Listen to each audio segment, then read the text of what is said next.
Friends, welcome back to my YouTube channel. If you are new, don't forget to subscribe the channel and click the bell icon. So friends, we have started chemical reaction and equation. हम लोगों ने chemical reaction और equation start कर दिया था. First part हमने complete कर दिया इसका, जो जिसके बारे में हम chemical reactions के बारे में पढ़ चुके हैं. Page first page we have completed. अगर आप लोगों ने वो वीडियो नहीं देखा तो please go and check the video. So chemical reaction क्या होता है जब हम उसके बारे में पढ़ने वाले हैं. केमिकल रिएक्शन ये process in which a substance undergo a chemical change to produce new substance with a entire new properties और new substance with a new substance are called chemical reaction. Chemical reaction वो होता है एक substance जाके दूसरे substance के साथ react करता है और एक नया सब्सटेंस यानी कि एक नई प्रॉपर्टी, एक पूरा नया चीज़ बनाता है. उसे क्या बोलते हैं? केमिकल रिएक्शन बोलते हैं. Okay, please note down in your copy what is chemical reaction. For example, rusting of iron, the setting of milk into curd. जो हम दूध को दही में जमाते हैं उसको क्या बोलते हैं? Chemical reaction. यानी कि दूध किस में कन्वर्ट हो रहा है? दही में कन्वर्ट हो रहा है. This is one type of reaction. Digestion of food, जो हम फूड को पचाते हैं यानी कि जो हम अपने खाने को पचाते हैं वो क्या है? एक टाइप ऑफ रिएक्शन है जो कि हम अपने डेली लाइफ में देखते हैं. Now come to next page. We have completed this activity 1.1. We have seen in this activity magnesium and oxygen react with magnesium and oxygen react and form magnesium oxide. Okay, Mg plus O2 form MgO2 यानी कि magnesium oxide. Activity 1.2, take a lead nitrate. हमें lead nitrate लेना है एक test tube में. Add potassium iodine, और क्या add करना है? पोटेशियम आयोडीन करना है. और आपको ऑब्जर्व करना है कि आपको क्या मिलेगा. जब हम लीड नाइट्रेट को रिएक्ट करवाएंगे पोटेशियम आयोडीन के साथ तो हमें क्या मिलेगा? Potassium nitrate. We get potassium nitrate हमें मिलेगा और उसका फॉर्मूला क्या होता है? KNO3. ओके, और इसमें जब हम रिएक्ट करवाएंगे पोटेशियम आयोडीन को और लीड नाइट्रेट सॉल्यूशन को, तो हमारा क्या होगा? जब हम रिएक्ट करवाएंगे तो उसका कलर चेंज होगा. Okay, so write down the question. What happen when we react lead nitrate with potassium iodine? तो आंसर क्या होगा इसका? Potassium nitrate. Formula KNO3 and changing of colour. Okay, come to next exercise. Now come to 1.3 activity. Take a few zinc granules. हमें zinc ग्रेजुअस लेना है किसमें? एक conical flask में और एक टेस्ट ट्यूब. कॉनिकल फ्लैक्स इसको बोलते हैं. This is called conical flask. Okay, conical flask में लेना है और इसमें ऐड क्या करना है? Add hydrochloric acid. Hydrochloric acid का फॉर्मूला क्या होता है? HCl. अगर आपको नहीं पता है तो प्लीज़ अपनी बुक में या कॉपी में नोट करो. HCl है. ओके, या सल्फोरिक एसिड है, या आपको सल्फोरिक एसिड ऐड करना है इसमें. सल्फोरिक एसिड का फॉर्मूला होता है H2SO4. ओके, आपको ऑब्जर्व करना है anything happening around the zinc granules. क्या जिंक ग्रेजुअस के अराउंड कुछ हो रहा है? यस. जब हम जिंक ग्रेजुअस और सल्फोरिक एसिड को रिएक्ट करवाएंगे तो उसके साइड में क्या होगा? बबल्स निकलेंगे, जो कि आपको फिगर 1.2 में दिख रहा होगा. यहाँ पे बबल्स निकल रहे हैं तो यहाँ पे बबल्स निकलेंगे. ओके, और इसका जब हम जिंक ग्रेजुअस और सल्फोरिक एसिड को रिएक्ट करवाएंगे तो हमारा प्रोडक्ट क्या आएगा? H2O gas. यानी कि यहाँ पे इससे H2 गैस प्रोड्यूस होगा. Okay, next point is this. Touch the conical flask. आपको टच करना है. व्हाट? कॉनिकल फ्लैक्स को टच करना है और टेस्ट ट्यूब को टच करना है जिसमें आप रिएक्ट करवा रहे हो. Is there any change in its temperature? क्या इसकी टेम्परेचर में कोई चेंज है? यस. जब हम इन दोनों को रिएक्ट करवाएंगे तो उसका टेम्परेचर चेंज होगा, ये हीट हो जाएगा यानी कि और गर्म हो जाएगा. Okay, from the above 3 activities. आपने 3 एक्टिविटीज़ हम लोगों ने देखा. 1.1, 1.2 and 1.3. From the above activity, जो हम लोगों ने ऊपर वाली एक्टिविटीज़ में देखा, we can say that any of the following objects help us to determine a chemical reaction has taken place. जो हम लोगों ने ऊपर वाली एक्टिविटीज़ में देखा कि क्या चेंजेस होते हैं उसी की बेस पे यहाँ पे कुछ चीज़ दी हुई हैं जिससे हमें हेल्प हो सकती है, पता चल सकता है कि केमिकल रिएक्शन ने अपनी जगह बनाई है या नहीं बनाई है। तो क्या क्या है, चेंज इन स्टेट यानी कि चेंज किसका होना, स्टेट का होना। या सपोज लिक्विड में है तो सॉलिड में होना, सॉलिड में है तो गैस में बदलना। Okay, this is called change of gas, change of state. Okay, then change in colour, हमें चेंज क्या होना चाहिए, हमारा कलर होना चाहिए। एवोल्यूशन ऑफ गैस यानी कि गैस निकलना चाहिए। And next point, change in temperature, उसका टेम्परेचर चेंज होना चाहिए, जो कि हम लोगों ने इस वाले एक्टिविटी में देखा, 3 एक्टिविटी में। नाउ तो हम लोगों ने कैरेक्टरिस्टिक्स पढ़ लिए केमिकल रिएक्शंस के। यहाँ से आपका एक क्वेश्चन भी आ सकता है, तो मैं आपको क्वेश्चन नोट करवा लेती हूँ, आप नोट कर लीजिए अपनी copy. Characteristics of chemical reaction यानी कि केमिकल रिएक्शन के हमें क्या लिखने, कैरेक्टरिस्टिक्स, ठीक है। या ये भी क्वेश्चन पूछ सकता है, how do we come to know that a chemical reaction has taken place, हम ये कैसे जानेंगे कि केमिकल रिएक्शन हो चुका है या हो रहा है या उसने अपनी जगह बना ली। तो इसका आंसर क्या होगा, इन दोनों का आंसर सेम होगा, कैरेक्टरिस्टिक्स ऑफ केमिकल रिएक्शन या how do we come to know that a chemical reaction has taken place. तो इनका आंसर क्या होगा, change in state, change in colour, evolution of gas and change in temperature. तो ये इसका answer आप अपनी कॉपी में नोट कर लीजिएगा। उसके बाद हमें पढ़ना है केमिकल इक्वेशन। केमिकल इक्वेशन क्या होता है, हमें ये पढ़ना है। तो यहाँ पे क्या हुआ, एक्टिविटी 1.1, एक्टिविटी 1.1 हम लोगों ने देखा था, can be described as magnesium ribbon. हम लोगों ने डिस्क्राइब किया था कि मैग्नीशियम रिबन को हम जब जलाते हैं ऑक्सीजन के प्रेजेंस में तो क्या निकलता है, मैग्नीशियम ऑक्साइड निकलता है। Okay, when A magnesium ribbon, जब एक मैग्नीशियम रिबन चलता है, इज बर्न इन, किसके थ्रू, ऑक्सीजन के through, it get converted to magnesium oxide, वो मैग्नीशियम ऑक्साइड में कन्वर्ट हो जाता है। ओके, बट ये जो लिखा हुआ है this is very long method, इसको हम लॉन्ग मेथड बोलते हैं। तो हम केमिकल इक्वेशन कैसे लिखते हैं, तो केमिकल इक्वेशन इसे बोलते हैं, जो वर्ड्स में लिखा होता है this is called chemical equation, the word equation, this is called word equation. Okay, तो magnesium plus oxygen, magnesium plus oxygen को जो हम रिएक्ट करवाएंगे तो क्या निकलेगा, magnesium oxide, this is what chemical equation. Okay, जो केमिकल इक्वेशन के जो लेफ्ट हैंड साइड वाला होता है उसको बोलते हैं रिएक्टेंट, जो लेफ्ट हैंड साइड में होता है उसको क्या बोलते हैं, रिएक्टेंट, और राइट हैंड साइड वाले को प्रोडक्ट। जो रिएक्टेंट होता है उसके बीच में प्लस का साइन होता है, या सपोज आप अगर 2 रिएक्टेंट लिख रहे हो तो मैग्नीशियम प्लस ऑक्सीजन, या एक और होता तो प्लस का साइन फिर नेक्स्ट आता। ओके, फिर एरो का साइन, फिर जो उसका प्रोडक्ट होगा वो आएगा। आप यहाँ से ये भी लिख सकते हो इसका definition, physical change, what is physical change and chemical change. Equation का डेफिनेशन लिख लो, the method of representing A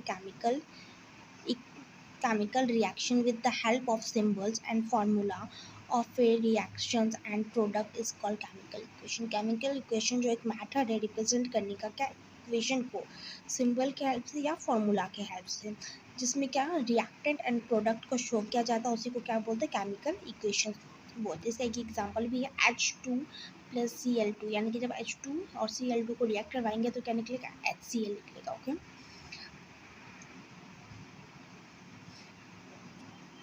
okay, उसके बाद आते हैं व्हाट इज रिएक्टेंट, रिएक्टेंट क्या होता है और प्रोडक्ट क्या होता है, हम उसके बारे में बात करते हैं। अगर डोंट वरी, अगर आपको नहीं पता है तो इस वीडियो में आपको मैं बताऊंगी।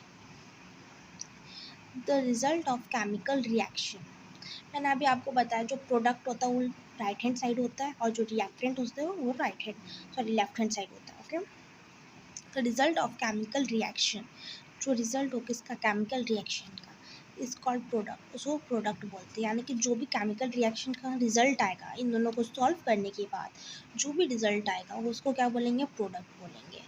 Are written in the right hand side, उसको कहाँ लिखते हैं, राइट हैंड साइड लिखते हैं विथ प्लस साइन के बाद। ओके, उसके बाद आता है reactant, the substance which take part in a chemical reaction are called reactants, जो केमिकल रिएक्शन में क्या पार्ट लेते हैं उसको क्या बोलते हैं, रिएक्टेंट्स बोलते हैं। ओके,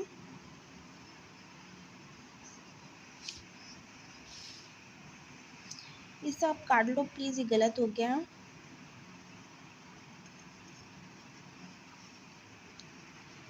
मैंने रिएक्टेंट का यहाँ पे लिख दिया विद प्लस साइन, इसे काट लो अपनी कॉपी में। ओके, आप इसका डेफिनेशन लिख लीजिए अपनी कॉपी में और ये भी नोट कर लीजिए, रिएक्टेंट और this is called product. Okay, reactant हमेशा लेफ्ट हैंड साइड होता है, प्रोडक्ट हमेशा राइट हैंड साइड होता है, और रिएक्टेंट के बीच में क्या होता है, प्लस का साइन होता है। ओके, और रिएक्टेंट जैसे ही खत्म होता है उसके साइड में एरो, उसके बाद प्रोडक्ट लिखते हैं। ओके, उसके बाद मैंने आपको ये बता दिया कि जो भी रूल्स थे कि प्लस का साइन कब आता है, एरो कब आता है, ये आपको पढ़ने की ज़रूरत नहीं, आप एक बार खुद पढ़ लीजिए। ओके, केमिकल इक्वेशन,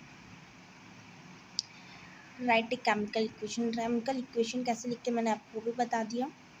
अब हम आते हैं बैलेंसिंग पे, हाउ टू बैलेंस, हम बैलेंस कैसे करते हैं किसी भी चीज़ को, केमिकल इक्वेशन को बैलेंस कैसे करते हैं, अब हम उसको देखते हैं। यहाँ पे एक आपके पास इक्वेशन दिया हुआ है, Zn प्लस H2SO4। ओके, और प्रोडक्ट में भी क्या है, ZnSO4 प्लस H2। तो सी, हम इसको बैलेंस कैसे करेंगे, देखो पहले क्या करना है, हमें एक टेबल बनाना है। बैलेंसिंग के लिए हमें क्या करना है, पहले एक टेबल बनाना है। पहले एक साइड हमें एलिमेंट्स लिखने हैं, फिर लिखना number of atoms in reactant, number of atoms in product. Okay, जो भी आपके पास एलिमेंट्स होंगे आप उसे लिख लो। ओके, उसके बाद आप देख सकते हो यहाँ पे जेड एन के बगल में कोई भी नंबर नहीं है, यहाँ पे कोई भी नंबर नहीं है, यहाँ पे कोई भी नंबर नहीं है, तो हम यहाँ पे क्या लिखेंगे, 1। अगर यहाँ पे आपको कोई भी नंबर शो नहीं करेगा तो आप क्या लिखोगे, यहाँ पे 1। ओके, उसके बाद कौन सा एलिमेंट, उसके बाद हम लेफ्ट हैंड साइड चलते हैं, सॉरी राइट हैंड साइड चलते हैं, तो यहाँ पे भी आप देख सकते हो कोई भी नंबर नहीं है जेड एन के बगल में, तो यहाँ पे भी क्या लिखेंगे, 1। अगर कोई भी नंबर नहीं हो वहाँ पे तो हमें क्या लिखना, 1 लिखना है। ओके, दैन यहाँ पे क्या नेक्स्ट एलिमेंट क्या, एच के बगल में आपको दिख रहा है 2, इट मीन्स यहाँ पे 2 हाइड्रोजन है। अगर यहाँ पे 2 लिखा हुआ तो इसका मतलब क्या है, 2 हाइड्रोजन, या जो भी आप ये सपोज हाइड्रोजन की जगह ऑक्सीजन लिखा तो इसका मतलब ये होता है कि 2 ऑक्सीजन, यहाँ पे जो भी नंबर यानी कि उतना वो एटम है प्रेजेंट। ओके, तो यहाँ पे 2 हम लोग लिखेंगे। ओके, फिर राइट हैंड साइड भी हमें चेक करना है, एच की साइड आप देख लो हाइड्रोजन के पास कितने, 2, तो 2 लिखेंगे। ओके, उसके बाद एस के पास यहाँ पे कुछ भी नहीं है, खाली है, हम यहाँ पे लिखेंगे 1, यहाँ पे भी एस खाली है, यहाँ पे लिखेंगे 1, इधर देखो 4, तो 4 4 4। तो आप देख सकते हो जो नंबर ऑफ एटम्स है बोथ साइड क्या है, इक्वल है। तो नंबर ऑफ एटम्स क्या होने चाहिए, इक्वल होने चाहिए बोथ साइड, दोनों साइड हमारे एटम्स क्या होने चाहिए, दोनों साइड इक्वल होने चाहिए, तो भी ये बैलेंस इक्वेशन होगा। Okay, come to next question, चलो कुछ क्वेश्चन सॉल्व करते हैं हम। यहाँ पे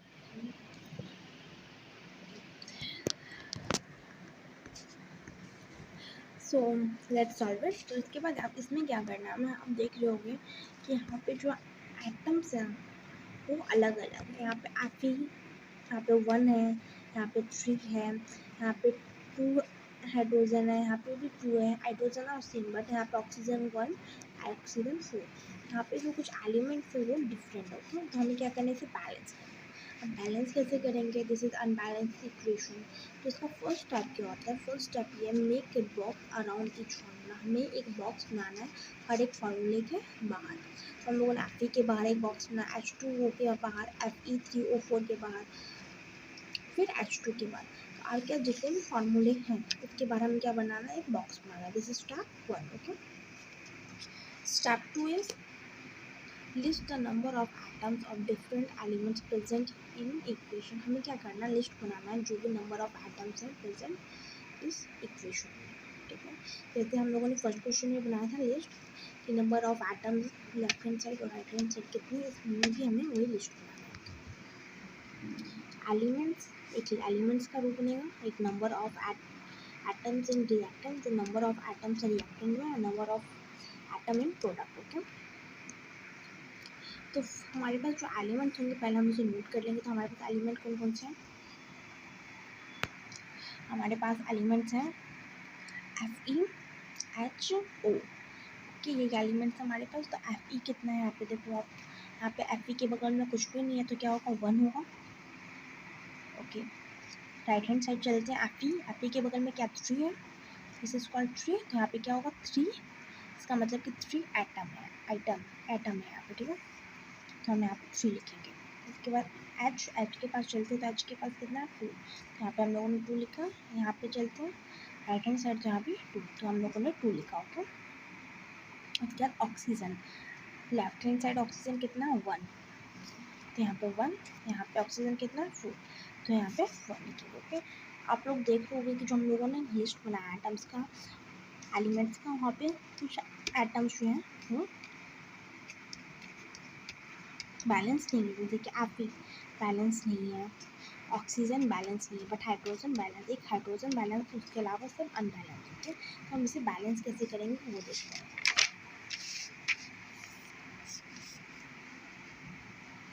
स्टेप 3 आपका start balancing with compound that contains the maximum number of atom. हमें उस कंपाउंड को बैलेंस करना है पहले जिसमें सबसे ज़्यादा, जिसके पास मैक्सिमम क्या है एटम, नंबर ऑफ एटम है। ओके, तो हम ऑक्सीजन को पहले करते हैं बैलेंस, क्योंकि आप लोगों ने देखा होगा जो ऑक्सीजन उसके पास कितना एटम है 4 इनिशियल। तो हमें पहले क्या लिखना है नंबर ऑफ एटम, जिसके एलिमेंट को आप बैलेंस कर रहे होगे उसका हमें क्या लिखना है, उस एलिमेंट का नाम लिखना है। एंड एटम ऑफ ऑक्सीजन, यानी कि एटम ऑक्सीजन के अंदर कितना एटम है in reactant in product. Okay, initial में जो स्टार्टिंग, यानी कि स्टार्टिंग में कैसा था वो, स्टार्टिंग में क्या था हमारे पास H2O।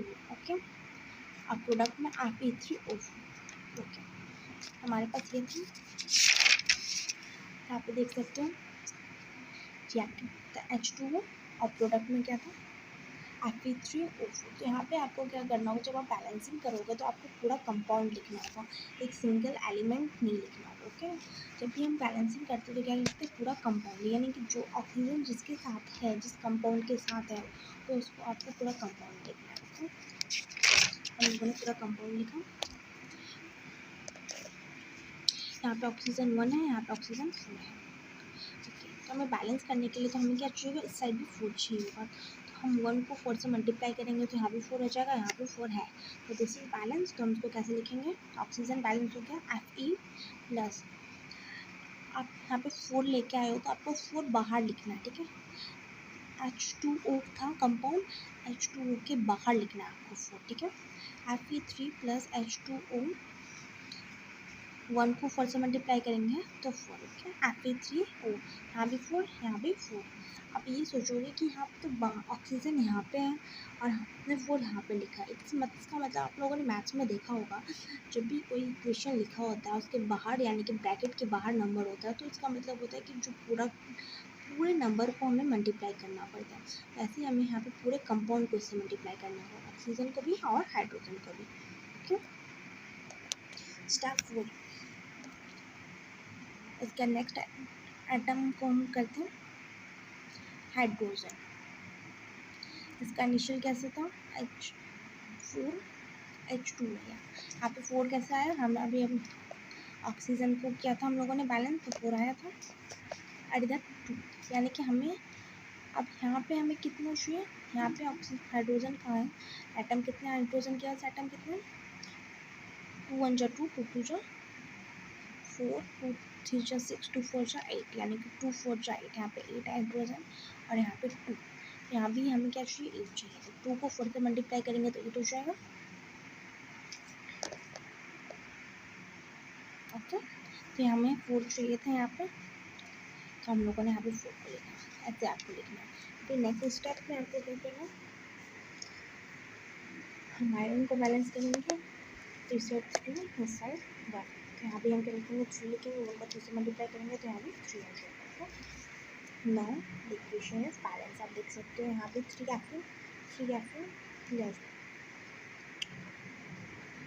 8 hydrogen, oxygen 4 3 4 8, this is balance. ना अब हम लोगों ने बैलेंसिंग करना सीख लिया, अब हम पढ़ना है what is heat and trial method. तो हीट एंड ट्रायल मेथड किसको बोलते हैं, जो number of atom of elements on both side of equation 1 जो इक्वेशन 1.9 में आप लोग देख रहे हो, number of elements are equal, क्या इक्वल है, जो कि हम लोगों ने अभी देख लिया, सॉल्व कर लिया।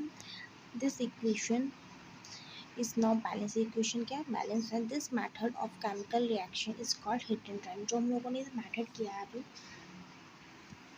उसको क्या बोलते हैं, this is called hit and trial method. इस मेथड को हम लोग क्या बोलेंगे, hit and trial method. Okay, next come to next topic.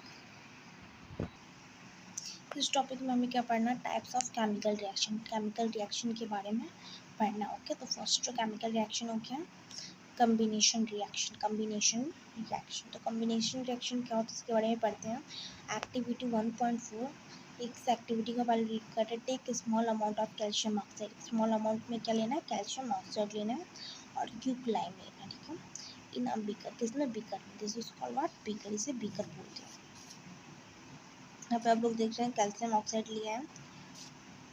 उसके बाद क्या करना है, ऐड स्लोली वाटर, और वाटर को ऐड करना है।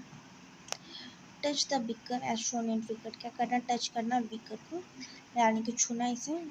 Do you feel anything changing in temperature, तो जब आप चेंज करोगे, जब सॉरी, क्या तुम कोई ऑब्जर्व कर रहे हो चेंजिंग टेम्परेचर का चेंज इसमें। यस, जब आप इसे हम टच करेंगे ये कैल्शियम ऑक्साइड को और वाटर को, तो आप देखोगे कि इसमें जो हीट है बहुत तेज़ी से प्रोड्यूस हो रहा है। ओके, रीड करते आगे, calcium oxide react furiously with water to produce slaked lime. जब हम कैल्शियम ऑक्साइड को रिएक्ट करवाएंगे फ्यूरियसली विथ वाटर, जब वाटर के साथ रिएक्ट करवाएंगे तो क्या करेगा, प्रोड्यूस करेगा क्या, स्लैंग लाइन, ठीक है। कैल्शियम ऑक्साइड के साथ जब हम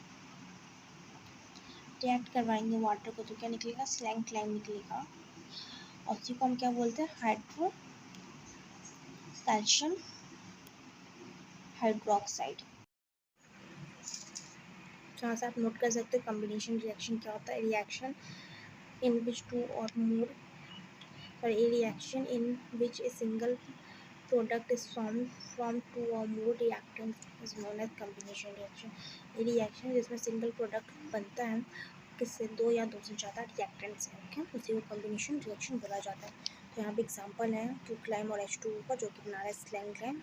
हाइड्रोजन और क्लोरीन का है H2 + Cl2, क्या बनाना है, hydrogen chloride.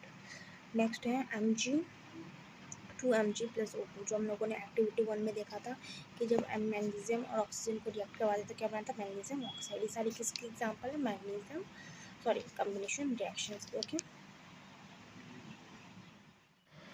Come to page 7। Do you know, yellow box read कर रहे हैं हम, is solution of slaked lime produced by the given reaction 1.13। हम लोगों ने सॉल्यूशन देखा था स्लैंग लाइन का, कहाँ पे, रिएक्शन 1.13 में। हम लोगों ने यहाँ पे 1.3 में देखा था स्लैंग लाइन का रिएक्शन, यानी कि प्रोडक्ट क्या आ रहा है, जब हम क्यूक्लाइम और वाटर को रिएक्ट करवा रहे थे तो हमारा प्रोडक्ट क्या है, स्लैंग लाइन आया है। यहाँ पे उसी की बात की जा रही है। Is use for white washing walls, ये यूज़ किसके लिए होता है, वाइट वाशिंग, यानी कि दीवार पर पुट्टी करने के लिए यूज़ होता है। Calcium use for white washing, ये वाइट वाशिंग के लिए यूज़ होता है, यानी कि पुट्टी के लिए यूज़ होता है। आप लोगों ने देखा होगा जो आपके घर में जो पेंट होता है, यानी कि जो पुट्टी लगती है वो किससे होती है, स्लैंग लाइन से लगती है। Okay, calcium hydroxide react slowly with calcium carbon dioxide, तो कैल्शियम हाइड्रोक्साइड है वो स्लोली रिएक्ट करता है किसके साथ, कार्बन डाइऑक्साइड के साथ, इन एयर में, to form a thick layer, air में ये रिएक्ट होकर क्या बनाता है, एक थिक लेयर बनाता है ऑफ कैल्शियम कार्बोनेट का, जो कि वॉल पे लगता है। Okay, calcium carbonate is formed after 2 or 3 days, जो कैल्शियम कार्बोनेट होता है वो 2 या 2 से 3 दिन के अंदर बनता है, ठीक है। फॉर वाइट वाशिंग, किसके लिए, वाइट वाश के लिए, मतलब जो पुट्टी होता है, यानी कि पुट्टी के लिए यूज़ होता है। आप लोगों ने देखा होगा जो आपके घर में जो पेंट होता है, यानी कि जो पुट्टी लगती है वो किससे होती है, स्लैंग लाइन से लगती है। Okay, calcium hydroxide react slowly with calcium carbon dioxide, तो कैल्शियम हाइड्रोक्साइड है वो स्लोली रिएक्ट करता है किसके साथ, कार्बन डाइऑक्साइड के साथ, इन एयर में, to form a thick layer, air में ये रिएक्ट होकर क्या बनाता है, एक थिक लेयर बनाता है ऑफ कैल्शियम कार्बोनेट का, जो कि वॉल पे लगता है। Okay, calcium carbonate is formed after 2 or 3 days, जो कैल्शियम कार्बोनेट होता है वो 2 या 2 से 3 दिन के अंदर बनता है, ठीक है। फॉर वाइट वाशिंग, किसके लिए, वाइट वाश के लिए, मतलब जो पुट्टी होता है। And gives a shiny finish to a wall, और क्या देता है, एक शाइनी फिनिशिंग वॉल को देता है, यानी कि चमकता हुआ वॉल बनाता है, हमारा वॉल को बिल्कुल चमका देता है। इट इज़ इंटरेस्टिंग, ये बहुत इंटरेस्टिंग है, to note that a chemical formula of marble is also CaCO3। जो मार्बल का केमिकल फार्मूला वो क्या है, CaCO3। Note down in your copy, what is the chemical formula of marble. जो chemical formula क्या है मार्बल का, CaCO3।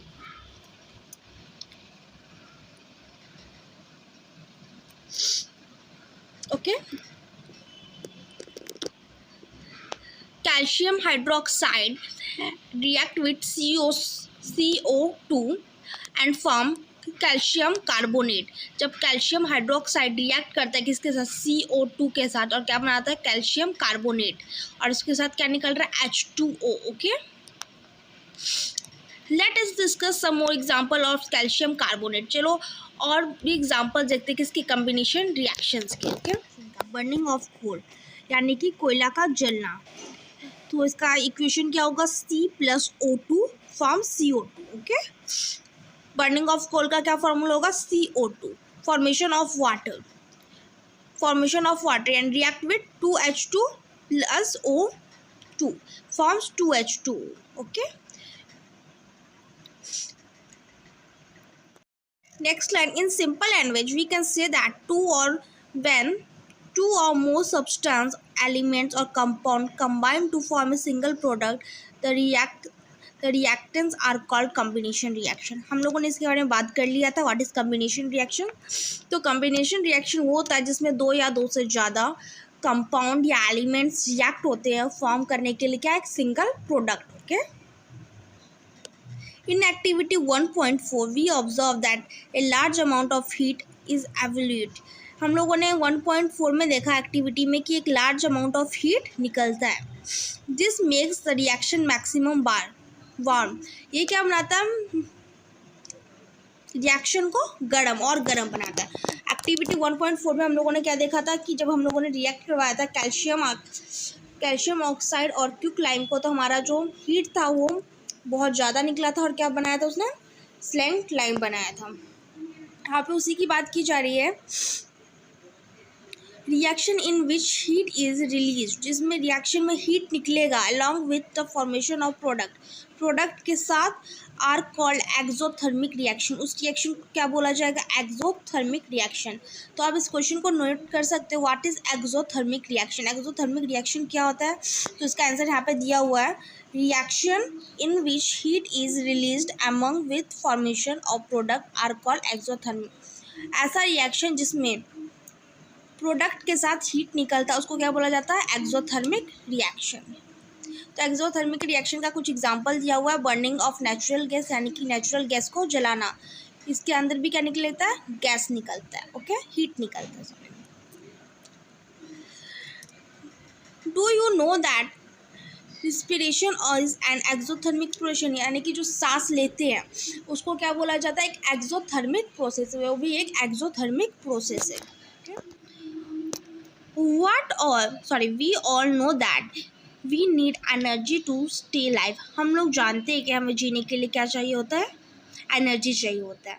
Get this energy from food we eat, ये एनर्जी हमें कहाँ से मिलती है, जो फूड हम खाते हैं। During digestion, जो डाइजेशन के वक्त, फूड इज़ ब्रोकन डाउन, जब हम यानी कि डाइजेशन में जब हमारा खाना पचता है तो उस वक्त हमारा फूड क्या हो जाता है, ब्रोकन डाउन, यानी कि टूट जाता है into simple substance, simple form में। फॉर एग्जांपल जैसे कि राइस, चावल, पोटैटोज, आलू are and bread contain carbohydrate, ये सब क्या कंटेन करता है, कार्बोहाइड्रेट कंटेन करता है। These carbohydrates are broken down to form of glucose, जो कार्बोहाइड्रेट होता है किसके फॉर्म में टूट जाता है, ग्लूकोज के फॉर्म में टूट जाता है। This glucose combines with oxygen, ये ग्लूकोज किसके साथ कंबाइन होता है, ऑक्सीजन के साथ कंबाइन होता है इन द सेल्स में, जो सेल्स होता है हमारा फुल बॉडी हमारे सेल से बना होता है, ये उसमें कंबाइन होता है ऑफ आवर बॉडी में, एंड प्रोवाइड एनर्जी, और क्या प्रोवाइड करता है, एनर्जी प्रोवाइड करता है। The special name of this reaction is respiration, the process of which you will study in class chapter 6। ये एक प्रॉपर्टी है, ये एक रिएक्शन है, जिस रिएक्शन का नाम क्या होता है, रिस्पिरेशन। ये एक रिस्पिरेशन सिस्टम का जो आप क्लास चैप्टर 6 में पढ़ोगे कि जो सांस यानी कि जो हमारा फूड होता है वो कैसे पचता है और हम सांस कैसे लेते हैं, इन दोनों के बीच का क्या रिएक्शन होता है, खाना कैसे जाता है, ये आपको चैप्टर 6 में पढ़ना ही। उसी के बारे में हमारे पास छोटा सा पॉइंट था कि हमारा खाना कैसे डाइजेस्ट होता है, जिसमें कार्बोहाइड्रेट होता है। जैसे कि यहाँ पे एक इक्वेशन दिया हुआ है, यहाँ पे एक इक्वेशन है 6C6H12O6 glucose plus 6O2 react होकर क्या बन रहा है, 6CO2 plus 6H2O plus energy. यहाँ से जो रिएक्शन हो रहा है उसके साथ क्या निकल रहा है, एनर्जी निकल रहा है। The channel, don't forget to share this video, Santosh world science academy. Thank you for today's video.